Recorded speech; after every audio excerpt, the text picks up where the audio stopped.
Thank you. Good morning. Welcome to an online event brought to you by Parkinson's Community Los Angeles. Today, we're going to hear about staying connected to community while living with Parkinson's. I'm Judy Yaris, and I serve as the Vice President of PCLA's Board of Directors. For those of you who don't know us, we are a nonprofit that supports families living with Parkinson's through free education programs like this one. We also offer support group meetings, social events, and so much more. Today's Let's Parkinson's program is brought to you by our generous sponsors, Abbott, Boston Scientific, Kyowa Kirin, Medtronic, and Supernus, and by donations from the Parkinson's community. If you appreciate what we do, please make a donation on our website at www.pcla.org. Thank you. Now, please join me in welcoming our speaker today. Dr. Jeffrey Wertheimer is the Chief of Psychology and Neuropsychology at Cedars Sinai Medical Center and the California Rehabilitation Institute. He is a neuropsychologist whose research interests include Parkinson's and other movement disorders, as well as individuals who have sustained traumatic brain injury. Dr. Wertheimer, thank you for joining us this morning. Thank you, Judy, and a special thanks to you, Judy, and Sarah, and Vivian, and your organization for the opportunity today. And I'm very grateful for all of you attending. So thanks for taking the time to listen to this talk. And as Judy pointed out, we're going to go through a broad overview of the topic, and we'll create some space for some Q&A. Before we begin some of the content, I want to pose a few questions to you. So just hang tight. Think it's rhetorical, but I want to think about these questions for a moment. Let's say you are engaged in an activity and you realized you ran out of an item that you needed to complete the task. Let's say maybe it was a single egg when you were cooking. Maybe you needed some duct tape for a project. Would you go to your neighbor's house to ask if you could borrow that egg or the duct tape or whatever else you needed? It's interesting because people in our community today seem to get in their car and drive 2 to 5 miles to go get that object, that single container of eggs or duct tape, or maybe in today's era, they call an Uber and have it delivered, rather than just walk next door to get the sugar, to get the egg, because we don't have that relationship like we used to. And here's another question I want to pose to you is how often do we hear stories about someone going to check in on a neighbor just because they haven't seen them in a while? Have we been the recipient of such a kind gesture? Have we reached out accordingly? I want to share this little blurb even before we get in. This is just an appetizer to the talk today, but I just want to throw this your way. Dr. Rachel Naomi Remen, she wrote this outstanding book. It's called My Grandfather's Blessings, Stories of Strength, Refuge, and Belonging. And that last word, belonging. She has one little parable, one short story that references things. I want to read you just a paragraph for a second. Not only have we disconnected from life, but many of us have disconnected from each other as well. Such qualities as self-reliance, self-determination, and self-sufficiency are so deeply admired among us that we needed someone.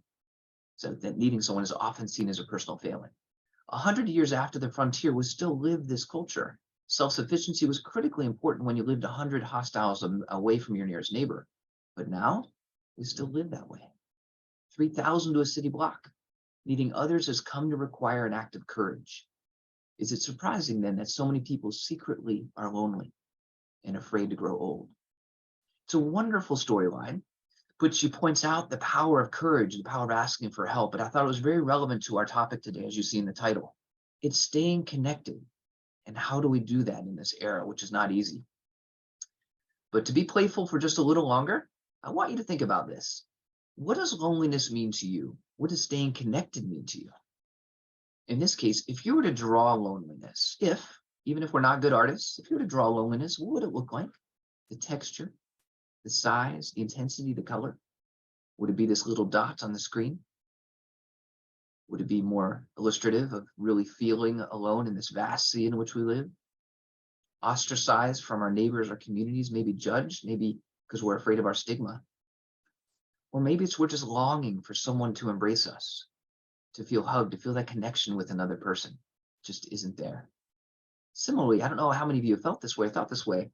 You could be filled in a room with people, even in a crowd, but still feel alone.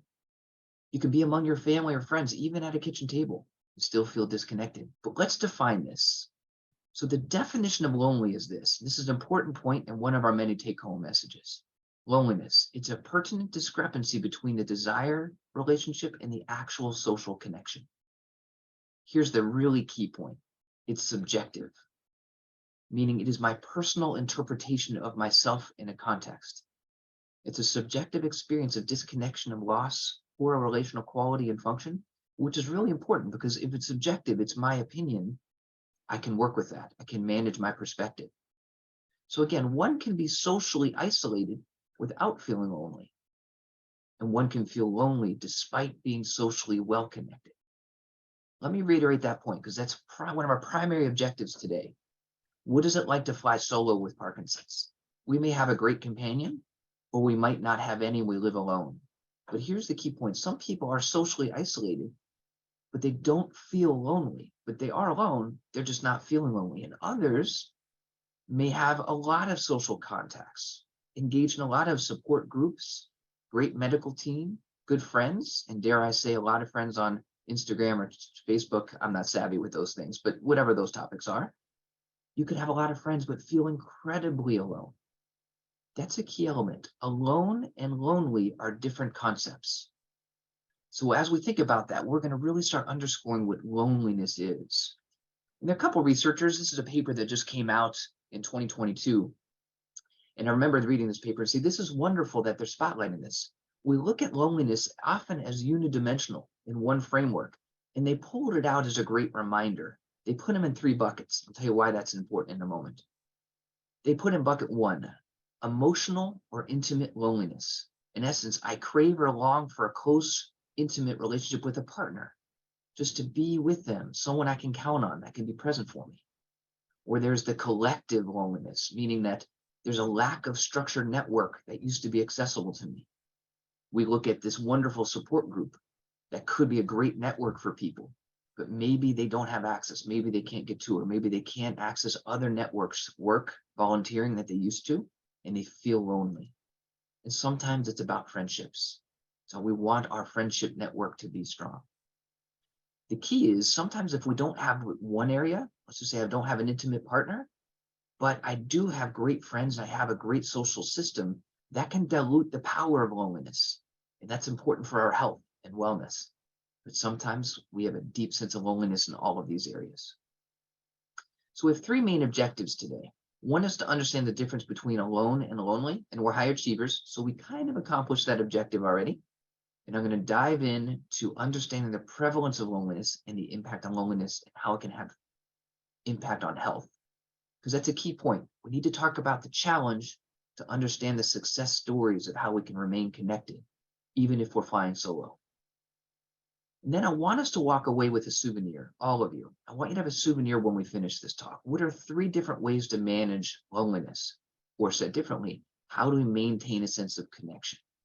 And we'll talk about those today. Let's understand the prevalence of loneliness and the impact of loneliness on health. So again, this is important. We need to know about the dark side to understand the light and the benefit of our health and wellness, particularly as it relates to connecting with other people. So I do want to talk about some statistics, mainly because it's mind-blowing. And I will say many of you say, I get this. I can relate to these statistics, but let me put them out to you. So the US Census Bureau looked at how many people report being alone. And in 2021, 37 million Americans live alone, 28% of the households, compared to 2011 when 33 million lived alone. Let's go back a few decades. 1960, single-person households represented 13% of all households. So needless to say that we're seeing an increased number of living alone. But as I said, living alone is not the same thing as being lonely. So let's hit that next phase then. Here's a study that asked Americans how many people they would feel comfortable discussing an important personal issue. How many people would you feel comfortable with talking about an important personal issue? What they found was between 1985 and 2004, the average dropped from 3 people to 2 people. But this next bolded point is the one that really strikes me. That is, how many people reporting having no confidants? They don't have anyone with whom they feel like they can really tell their personal story to. They have a confidant, someone that has their back, someone that has their support. This is the general community. So in 1985, it was 1 in 10. So 10% reported they didn't have someone that was a true confidant. In 2004, 25%, meaning 1 in 4. That's a pretty staggering increase. Now, 20 years later, we're about to go into 2024. What is that number today? Let's hope it's comparable, if not worse, though. We'd hope it's better, but we do know that we've gone through a lot of change. So what does our data say about perception of loneliness right now? So this is pre-pandemic and related to older adults. In 2015, almost 55% of older adults perceived themselves as having loneliness. But let's deepen our understanding of that 55%. So in this case, 28% said severe sense of loneliness, not mild and intermittent, but severe. 27% were moderate. Now, how about general adults and maybe 45 and older? Again, pre-pandemic in 2017, 1 in 3 adults over age 45 report feeling lonely. 1 in 4. So that's 42 million older adults experience loneliness. Now, what about our young adults? Just to show you the pervasiveness of loneliness in our society today. 18 to 25-year-olds in a study in 2021 during the pandemic, 61% reported feeling frequent experiences of loneliness. These are high numbers, very high numbers. So what about loneliness and Parkinson's? How does that relate to all of us as well? Well, let's put it in context. Number one, we have loneliness that exists in our society today, regardless of medical conditions. Regardless, loneliness is around and in high numbers. But what about people with Parkinson's? There's an extra vulnerability. We know here, for example, motor symptoms. Individuals with tremor, severe tremor, may be less likely to socialize, to go out in public. Same thing with the stiffness and rigidity. Same things with our slowness of movement, or if we have gait and balance problems with high falls and freezing of gait.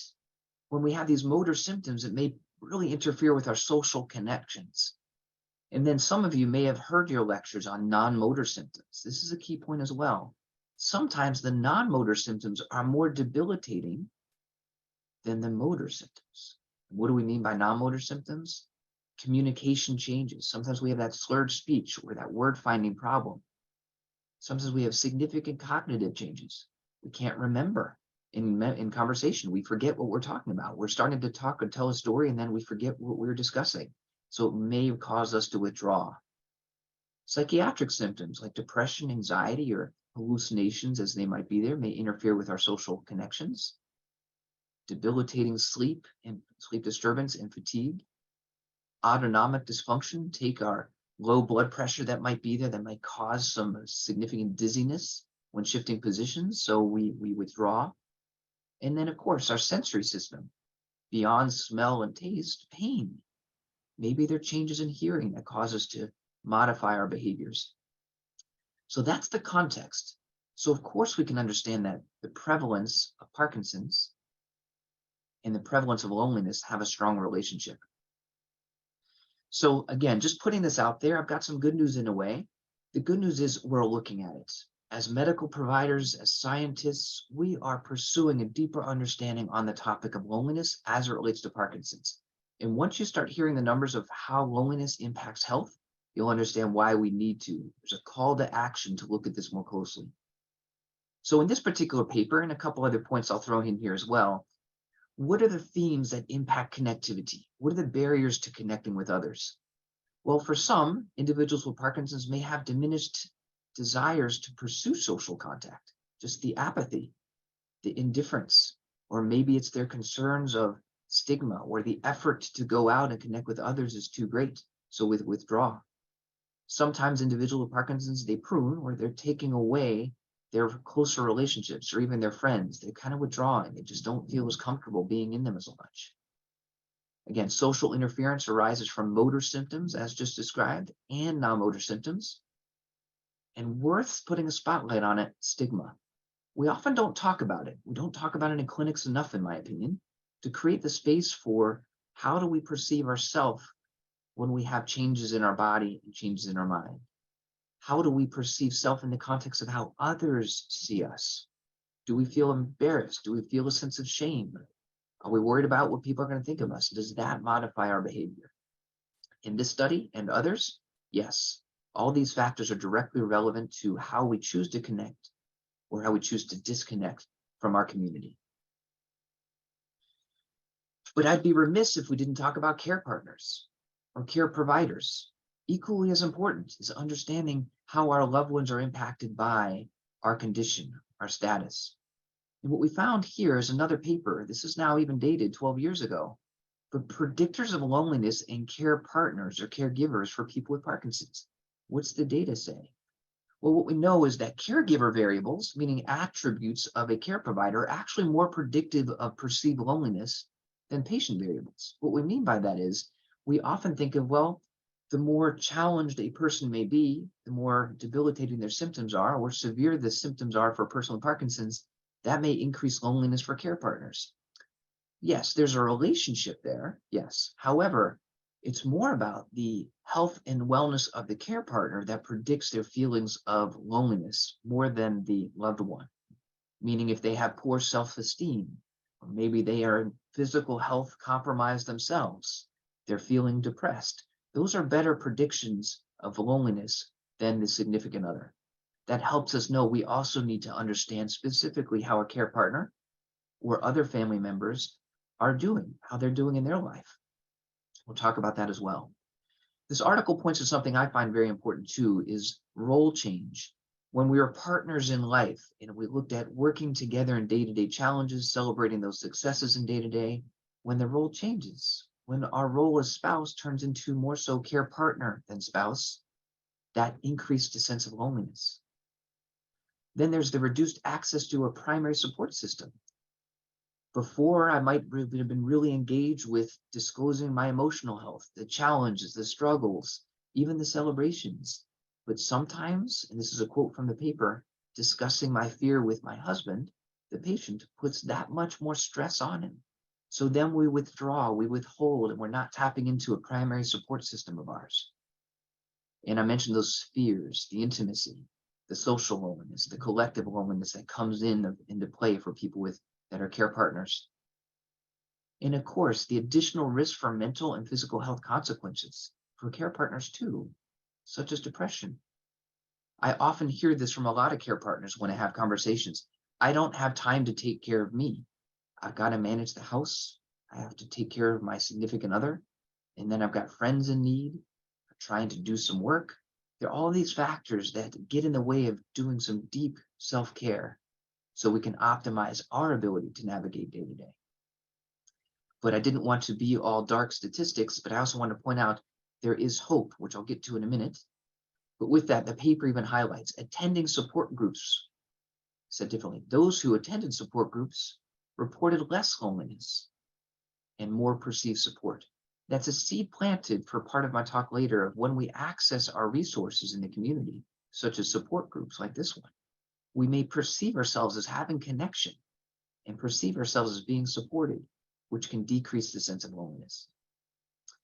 So I do want to go here for a minute, because this is part of our take home today is if we don't address loneliness, if we're not proactive in trying to maintain a sense of connection with self and others, there are health risks. But let's explain, why does loneliness create a health risk for any human being? Let's put it in context. We're human. What does that mean? Is we're social. We're social beings by design. We need connection to thrive. So when we look at loneliness, it's actually tapping into our sympathetic nervous system. That's the flight or fight response. And that's designed to create alarm so we take action. When we feel a sense of loneliness, we have an elevated response in our sympathetic nervous system, which may impact our breathing, can impact our heart rate, can impact blood sugar level increase, can impact blood pressure, can impact our muscle constriction, believe it or not. So there's an element of causing problems. So when we have loneliness, we can experience the fight or flight response by design. Sometimes we flee more often than we fight, meaning we withdraw even more. And then our sympathetic nervous system is still on, creating stress internally. So again, how does the flight or fight response that's on impact health, let me give you this graph for a minute. So on the y-axis, on the left, you'll see the stress hormones. On the x-axis, the bottom line, you'll see time. This is normal. Feeling lonely is part of the human experience. That's normal. I will go out on a limb and say we have all felt lonely at some point in our life. As a human being, feeling lonely is part of the experience. And we go, if you can see this thin line at the bottom, where we don't have much loneliness. And then we have a peak. I feel lonely, even in a crowded room or with family. But then I go back to my baseline. If I'm not lonely, I'm very fortunate. I have connections. But then I have a really, really tough existential day. I'm feeling isolated. Despite my family and friends, I feel like no one understands. But then I get better a little, and then I peak, and then I come back to baseline. That's normal loneliness. This is the health hazard. Chronic loneliness. We are not saying loneliness creates health issues. We're saying, and the science is very clear, chronic loneliness is the health hazard. It's when we feel loneliness and there's no reprieve. We have a constant state of loneliness, not for a week, not for 2 weeks, for months and years. That's the culprit, chronic loneliness. So as you see this next set of slides, you'll see the deleterious effects, the adverse impact of loneliness on health and other health conditions. So beyond Parkinson's disease, chronic loneliness can cause cardiovascular problems, impact the immune system, affect our nervous system. Chronic loneliness can actually facilitate a deeper sense of depression. Infections can actually influence dementia. It's fascinating. Chronic loneliness can hasten cognitive decline. And ultimately, chronic loneliness can create a shorter lifespan because of these medical conditions. In fact, 26% of those with chronic loneliness have a higher rate of mortality than the general population. Because I'm a neuropsychologist, I like to look at cognition. And what we highlight here is cognition. In this case, we know cognitive changes, there's mild cognitive impairment, and then there's more severe symptoms that can result in a diagnosis of dementia.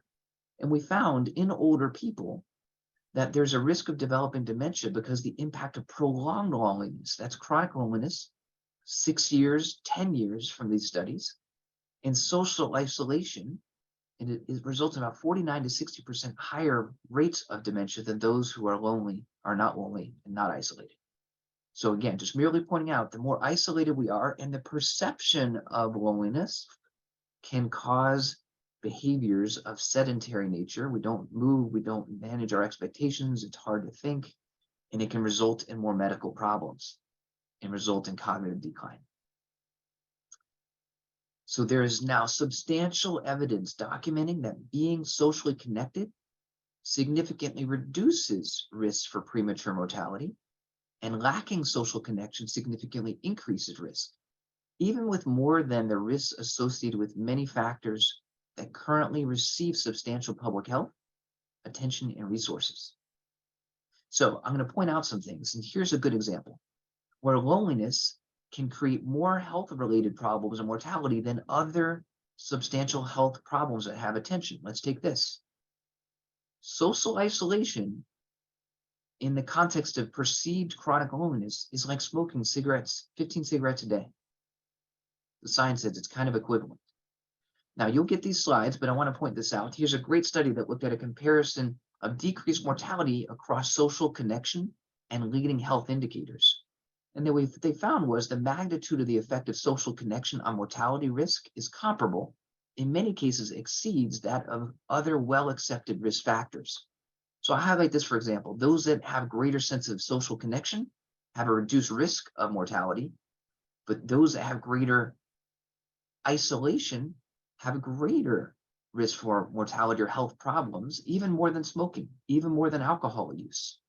And what you see on the right is the prevalence of social and health conditions. Loneliness is a greater health condition than obesity. The perception of loneliness is a greater health condition than inactivity or smokers. Pretty amazing, actually. So loneliness is a really big problem in our society today. And as we pointed out earlier, it's getting worse. So the social symptoms of Parkinson's disease include a lot. Again, as a person with Parkinson's, we may feel the stigma. We may feel a sense of dehumanization, maybe demoralization, or even loneliness. But I want to point out that papers are highlighting that even care partners, caregivers of patients with Parkinson's may also feel a sense of loneliness because of their feelings of being stigmatized. But here's the key. Being socially connected is associated with a 50% reduced risk of an early death. In other words, the more socially connected we are, and the more we perceive connection with others, it can help our health. So let's segue there. How do we cope with loneliness? And I challenge all of you now, if you can think of one way that you try to combat your feelings of loneliness, particularly if it's chronic loneliness, what do? How do we manage our loneliness? Not easy. Not easy at all, but we do have tools in the toolbox. So I want to talk for a minute about those tools. And my disclaimer is not every tool is applicable to every human being. That's the beauty of having a toolbox with lots of different tools. So we're going to go through lots of tools, some of which will be applicable, some of which may not be applicable, but we do know the theme is the same. Having access to our tools is a really important part about managing loneliness. So I work at Cedars Sinai, and I work with an amazing team here that look at lifestyle medicine. I'm a part of a couple national organizations that implement lifestyle medicine as a core mechanism of managing healthcare. Now, we do know the absence of disease is not health. That's a big point, which means we need to really take control of our choice to live lifestyle medicine, put lifestyle medicine in practice. So we know these core elements. Exercise, hugely important for all of us, including people with Parkinson's, and I'll put the plug in. Exercise is one of the best interventions for people with Parkinson's because it's one, has neuroprotective features, but two, it's really good for the body. And I want to highlight, it's not all about cardio, although cardiovascular care is really important. It can be stretching, it can be yoga, it can be a variety of activities, which we'll discuss in a moment. Sleep hygiene, I say that with compassion. Changes in sleep is commonplace. In fact, for people with Parkinson's, sleep disturbance is almost ubiquitous, particularly as the disease progresses. Fragmented sleep, disrupted sleep, urinary changes that make us go to the bathroom at night. Sometimes we can't fall asleep. Sometimes we wake up early and can't go back to sleep. But sleep hygiene is potentially or is in our control. The hygiene is what are the behaviors that we can manage to help structure our sleep habits, because we like conditioning. Our brains and bodies like the conditioning. Not always easy with Parkinson's, but we still like to create routine. Nutrition management. Nature. Nature is remarkably medicinal for a lot of people, with lots of science to prove that even going outside and having those awe moments, looking at a beautiful tree, looking at the shape of a cloud, can have a big impact on health and wellness. Our mind-to-body approaches, knowing that our mind and bodies connect and working with both in our therapeutic venues is important. And as we keep saying, social connectivity is big. And further still, education, learning about from support groups like this, or talking to your doctors, educating me about the impact of health and wellness on my general health, but also how it combats loneliness. Increased self-agency, really big. In today's era, we need to be our own self-advocate. We need to realign with our healthcare team to say, look, we want accurate assessments, meaning what's an accurate assessment of loneliness? When was the last time your healthcare provider assessed? Hey, let's talk about loneliness. How are you working with that? How are you trying to find connections today? We need to be proactive with our outreach. And there's social prescribing, which I love, and is not unique to medicine, of course, but it's not unique to the current time point.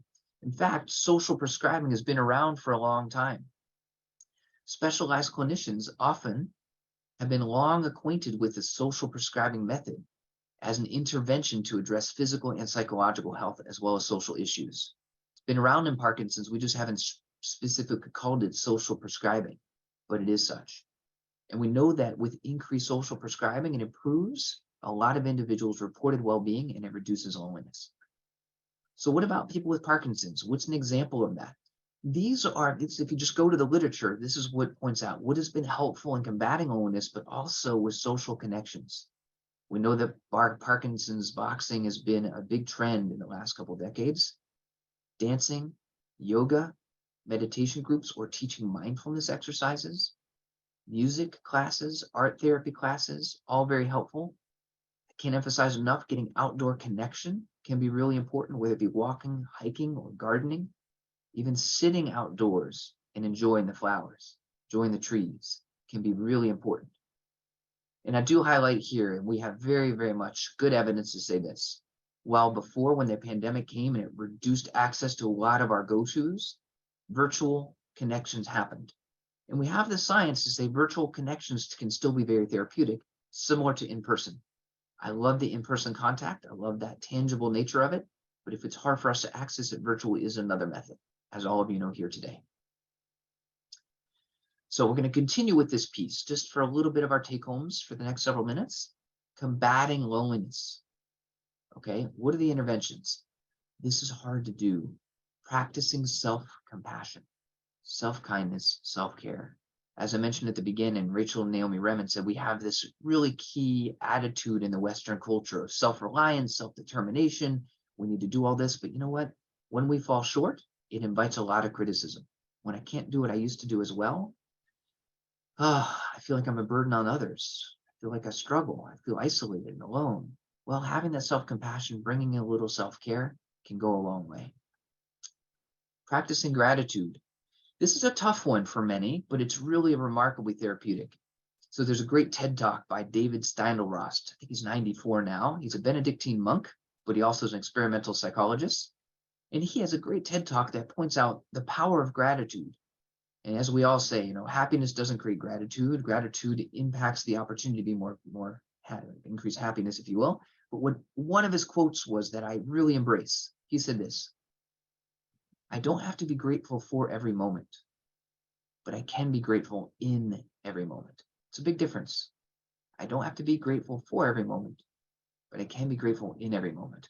What that means is, despite lots of my challenges day to day, there are pockets where I can manufacture a moment of gratitude because I have a memory of a loved one. I anticipate seeing a friend. Or maybe it's because I'm grateful that we have a great community support group with this Parkinson's community of Los Angeles. We can build that in that moment, in any moment. And that's where practicing gratitude can be helpful. Make your alone time more meaningful. How do we create meaning and purpose in our very moment? Again, big fan. How do we connect with nature? How do we create the social moments? Is it texting somebody that we know? That's creating a social moment. If we get on a call, if we contact another person, or if we were to go to the grocery store, and this is also big in the loneliness literature, if we say, you know what, saying I'm going to join a book club, I'm going to join another group, that can be heavy lifting. So sometimes we say, how do we create social moments that are part of our routine? They already exist. So if I go to a grocery store because I need to pick up something, if I stop and I ask the cashier, hey, how are you today? I've created a social moment. And when they ask, I'm fine, which, as we know, just as a quick way of responding, they say, how are you? Try it out. Say, you know what, I'm grateful in the moment. They'll look at you a little funny, and you might have an opportunity to say, and I'm grateful for this. I'm grateful for the opportunity to be out of my house today. I'm grateful to really be connecting with you. It creates a dynamic, and the brain loves that. When we can tell ourselves and use our vocabulary in a way that feels good and connects, it can create a conversation. And the brain releases dopamine, creates an element of serotonergic release, and we feel better just by that brief encounter. Providing service really can be helpful too. I know it can be difficult to volunteer or join other activities, but sometimes that element of service is merely a deliberate act of kindness. It's an intentional act of kindness. Again, I use it what's accessible: a phone call, a text to a friend, maybe it's a text to someone you met recently, thinking of you, hope you're well, deliberate act of kindness. Social media, wonderful friend and remarkable foe. Social media can be good and entertaining, but it also can create more loneliness. I also want to just mention here with responsibility that when we engage in social media activities, if it's not making us feel better, let's put some parameters around it. The digital detox. Let's give ourselves a little time away, compartmentalize. Again, it's great for a lot of people, but can actually create a barrier for others too. And I do want to mention this just because I do want to highlight the science, because some people ask, I don't know, is online support as good as in-person support groups? I'm not sure. Well, we've done a fair amount of research in the last couple of years to look at what is the impact of social environment virtually versus in person.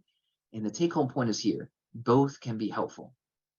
Peer support can improve social support and help people with Parkinson's and living meaningful and satisfying lives. And online peer support has been found to be a solution for those that can't access the in-person support groups. In fact, more support groups today are still virtual, and it's not diluting the experience. I do find, though, that when you go into an in-person group, it's therapeutic. Why? Because you need to leave your house. You need to get into the room in which the group is running. That means physical movement. And then you get that in-person contact, that energy in the room, which can be also very helpful. So the good news is science has proven it beneficial. I'd also be remiss because, about not bringing this up. And I was talking to Judy and Sarah too about this topic of what about those that live alone? Okay, alone does not equal loneliness. But what about when we're starting to struggle in our own day-to-day care? I don't feel as adequate in managing self. In fact, my memory is starting to slip where I'm putting myself at risk. I'm leaving the stove on, or I leave the faucet running. And I realize I'm getting concerned. So maybe the question is, when do we start realizing that I might need more help than I'm actually getting? And if many people have resources, maybe the first step is, how do I increase healthcare at home? It's fantastic. If I have loved ones at home, similarly, how do we capitalize on that? But there may come a point when we're struggling, when we live alone, or we need some extra assistance. I'll point this out too, even those with care partners. There might be a point to say, is staying home the most therapeutic for us? Because sometimes the home can create more stress if we don't have the resources we need. So the question I am often getting is, well, when do I know I need to go to that next level, even though I don't want to? When do I start thinking about it? Well, there's no right time in this case, because it's relevant to yourself and your needs. What we know is that when we're ready, and even if we're not ready, but the circumstances require it, it's worthwhile to consider the options. I will say, even if we're feeling very capable now, it's still really important to plan ahead.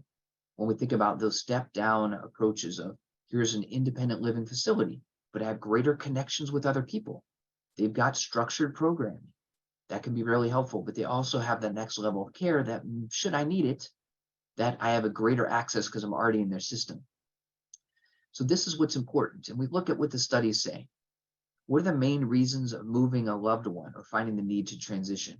We may need to realize, well, it's when we need more skilled care, when we have medications that are requiring intravenous approach, or when we need feeding tubes. We can still do that at home, but sometimes we need that extra level of care. The health of the care provider. Sometimes, as much as we again try to be strong, there's that point to say sometimes that personal medical and psychological health challenges that I face are interfering with my ability to provide the best care. So I humbly need to go to that step of asking for help. Maybe we have to have a change of venue. Sometimes cognitive impairments get so significant, meeting classification for dementia, that creates challenges and unsafe behaviors in the home that we might need to consider relocating. The need for more assistance because of maybe there's incontinence and I just don't have the capability to manage that the way I used to. And then, of course, the debilitating mental health issues that could also warrant consideration for relocating. I present this merely so not to be remiss, because loneliness, and then we really struggle with the loneliness, and now we're faced with, can I do this? The good news is we have great care and treatment teams, from community services like this one to case managers or licensed clinical social workers to psychologists that might be able to process a lot of this, sorting out when and how. But I at least wanted to put that in there, okay? Now, what I say at the beginning was one of the causes of loneliness. Loneliness, again, is subjective. Okay, subjective means it is my interpretation of how I'm doing. What is my circumstance? So if it is subjective, we do know one of the greatest interventions for managing loneliness is perspective management. I have some disclaimers at the beginning. Here's a fantastic statistic, is I can know 100% of your surroundings. I can know 100% of your surroundings, but only know 10% of your experience. That means 90% of your experience is driven through the lenses through which you're seeing the situation. How you manage the lenses is very important. But what I want you to hear me say is, I'm not saying put rose-colored glasses on and say this is all easy. This is all fine. It's good. Why? Because sometimes the perspective behind ourselves and perspective we have toward our suffering is not to say that tragedy is a positive thing. Negative turns, hey, it makes us stronger. No, sometimes negative turns are just that, they're negative turns. And being an optimist, as some of you have heard the terms, this toxic positivity, can actually be counterproductive. It doesn't feel good. It makes me feel less than. So I want to conclude with a couple quick points, and we'll get to some summary points in a moment. But can you modify perspective? So this is an illusion. Can it be modified? The answer is yes. But what's the first thing you see? You just think about it. It's rhetorical. What's the first thing you see in this image? Many of you are saying duck, thinking duck, processing duck. Wait, someone said rabbit. And someone said, wait, a rabbit? Where's a rabbit? Well, here, it's both. But the brain processes things unidimensionally until we start processing it. So here, this is the back of the rabbit, sorry, the duck. This is the front, this is the bill, or vice versa. This is the head of the rabbit with the eye, and these are the rabbit's ears. Right, so you can see something differently. I'm going to challenge you one more time, playfully. What's the first image that comes to mind? Most of us will see a horse. Sometimes we have to change our lenses, even the angle, our vantage point, 90 degrees to see something differently. How many of you see the frog, the amphibian? Well, if I change it 90 degrees, here's the face of the frog. Here are the hind legs. But on the front end, there's no way I would have seen a frog. But now I realize I can see the world differently. I can see it in two ways, maybe more. But that's merely to point out that this is a quote by Rachel Naomi Remen again. Often people with chronic illness may become trapped and invalidated, not by the force of their disease, but by the power of their beliefs about it. Disease, such as Parkinson's, is at various times brutal, lonely, constricting, and terrifying. But the life in us may be stronger than all that and free us even from that which we must endure. But it's the beliefs, it's the perspective. How do we manage that? Well, here's a tool for the toolbox, just briefly. Our brains work this way. We're all faced with a situation. We're constantly in them. Our brain has an automatic thought, which leads to a feeling. So if I say, for example, LA traffic, that's a situation. What's your first feeling? Relief? Excitement? No. LA traffic, angst, dread, stress. But then my first thought was, it's going to be a time waster. It's going to take forever to get to my appointment. My feeling then is anxiety or stress. But I can change that thought. You know what? LA traffic's heavy, but I can leave earlier so I have more time to go. There's some beautiful, I drive by the mountains on the way to my hospital appointment. Or I get to listen to a TED Talk, or not listen to TED Talk. I get to have someone drive me and it's going to be a nice conversation. Doesn't mean my stress anxiety goes away. It just means I reduce them. I can manage my perspective. And I want you to see this quote again. You'll get these slides because I love this quote. It's one of my favorites. A single footstep will not make a path in the earth, so a single thought will not make a pathway in the mind. To make a deep physical path, we walk again and again. To make a deep mental path, we must think over and over the kind of thoughts we wish to dominate our lives. We wish to dominate our lives. So therein lies the point. The more if we can think adaptively, and we can use a model like this to change our thoughts and practice changing our thoughts, the better we can manage our feelings of loneliness. So a few concluding remarks. Back to lifestyle medicine. Okay, so this is big. So first and foremost, we need to manage our perspective because the perspective is what's driving the feeling of loneliness. How we perceive our situation influences our feeling of loneliness. So in this case, we look at how we manage our perspective.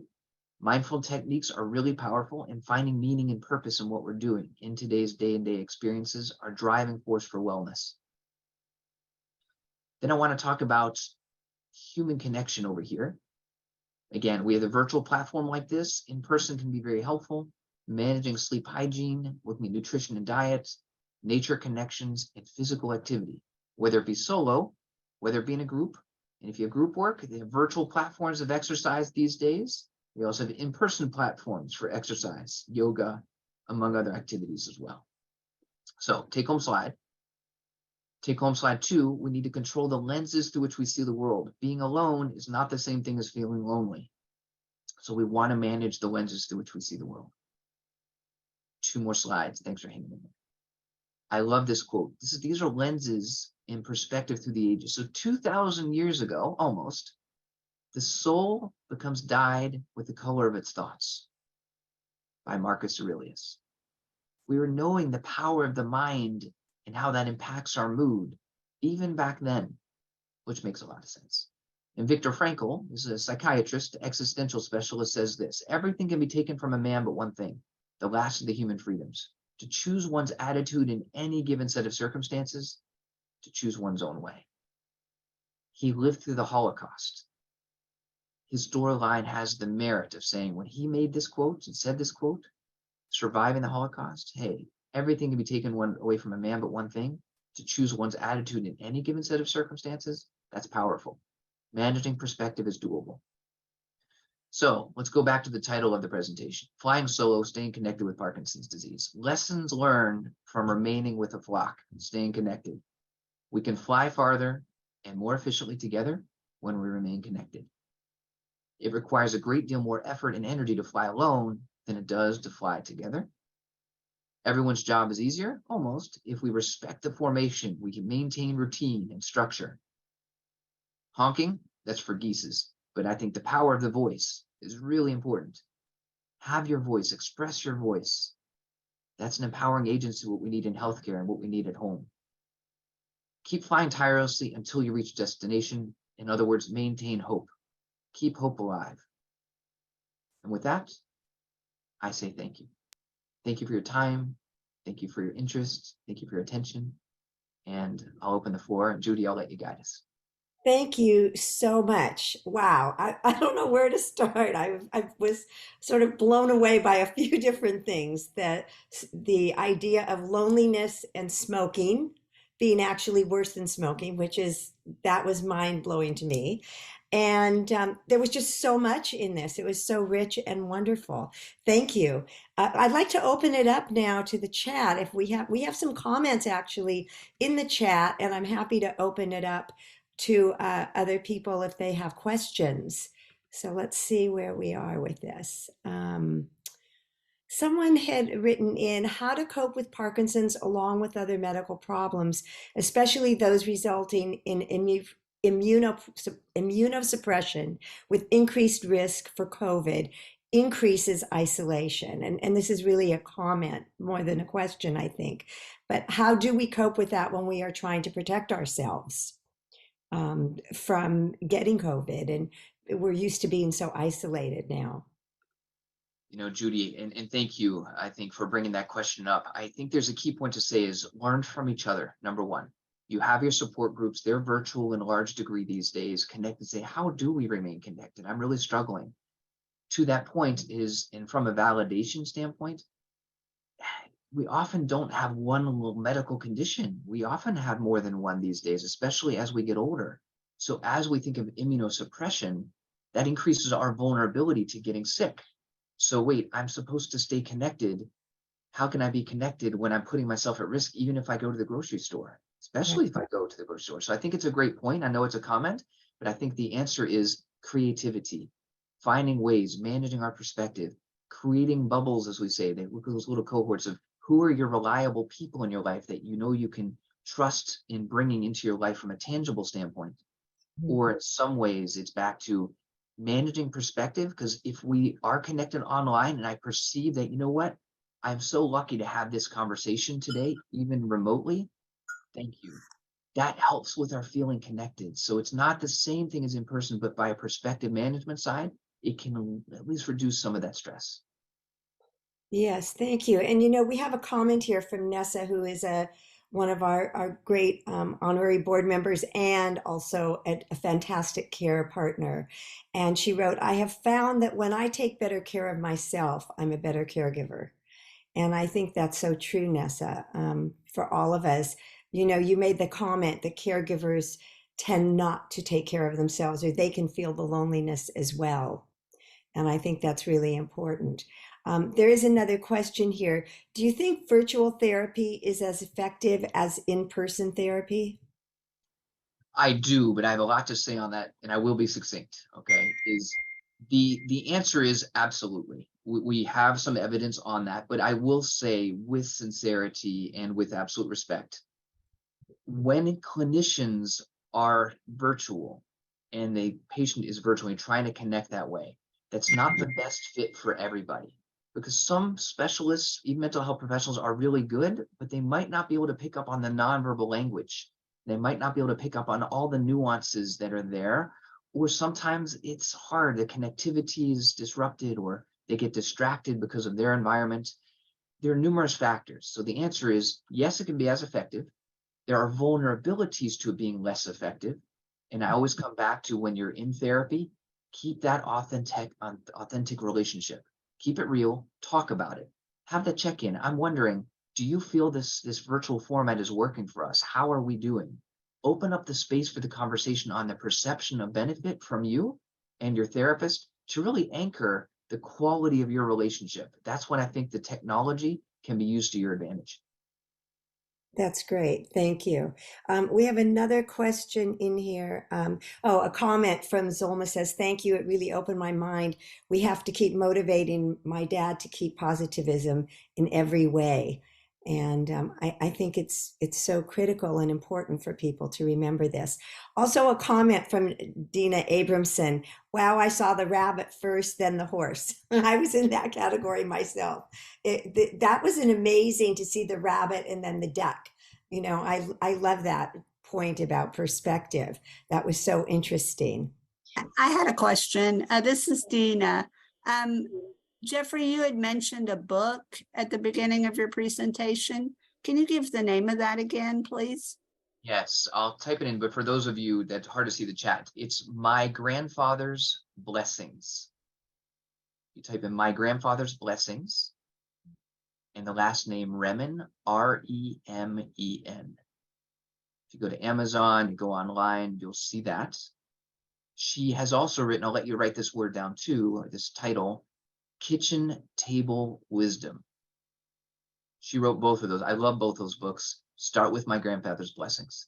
It's their short stories, a page and a half. So for those of us with attention span problems, I like to read right before bed, and I tell you, I get through a paragraph or two, and then I'm really wiped out.